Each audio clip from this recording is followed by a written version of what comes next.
As the train pulled into my station in Oakland, I slid my bookmark into my library book and caressed the glossy cover.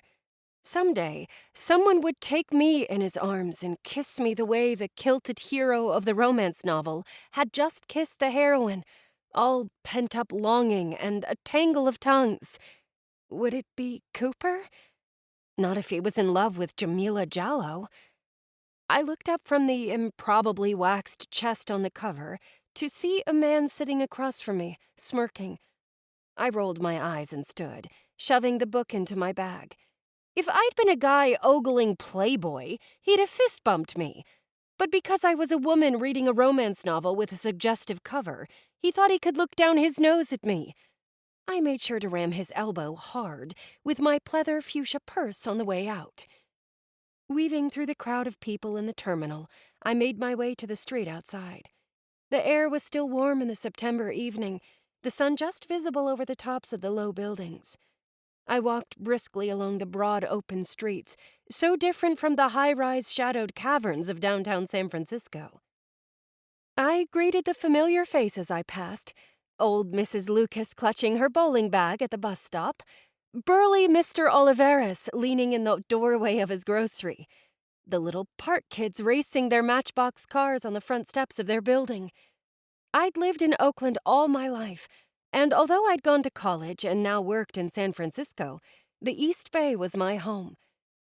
Just as I was about to let myself into our stucco bungalow, something clanked at the side of the house. My heart pounded in my ears. Our neighborhood usually felt safe, but it wouldn't have been the first time someone had tried to break in. This would have been a great time for my Highland hero to come to my rescue with his claymore and save me from the burglar. But all I had was Dad, and he used a cane, not a sword. My hand shaking, I dug in my purse for my taser.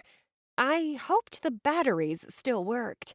And after easing down my bag and slipping off my heels, I tiptoed back down the steps and along the front of the house. Metal scraped against metal just around the corner. Had the prowler decided to climb up onto the roof and come in through the window? I shuddered. My bedroom window. I clutched the taser in my fist and straightened my spine.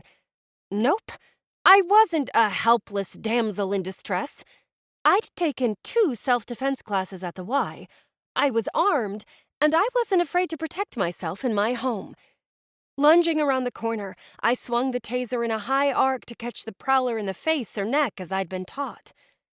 I dropped it like a hot potato, and it bounced off into the grass. Dad! What the hell? He looked down at me, one foot on the lowest rung of the ladder, his hands gripping the sides, and an ancient string of multicolored Christmas lights looped around his shoulder. Crinkles formed around his slate-blue eyes. Marley, you're home. I was just about to hang the lights. Lights for what? I rubbed my chest to keep my heart from beating through my breastbone. He took one hand off the ladder to touch the wires hanging from his shoulder. Christmas lights, of course. It's the middle of September. Don't you think it's a little early for that? I edged closer, ready to steady him in case he took his other hand off the ladder. His smile faded, and he looked at me blankly. Then the tips of his ears and his weathered cheeks turned red. I thought I'd get an early start. The uncertain way his voice rose at the end punched me in the gut. You know you're not supposed to use the ladder. I picked up my taser and slid it into my jacket pocket before I put my arm around his waist. Hold on and put your foot down. He slumped his shoulders but obeyed. My cane's over there. He lifted his chin toward the side of the house where it was still propped up against the stucco. I checked that he had 2 feet on the ground and both hands clutching the ladder before I released him, long enough to grab the cane and tuck it into his hand. Let's go inside. I looped my arm around his waist and supported him as he released the ladder and pivoted toward the front of the house. I could have done it. I've been climbing that ladder since before you were born. A fall from that very ladder had shattered his leg and permanently disabled him. I closed my eyes and pressed my lips together to keep myself from reminding him we couldn't afford another episode like that.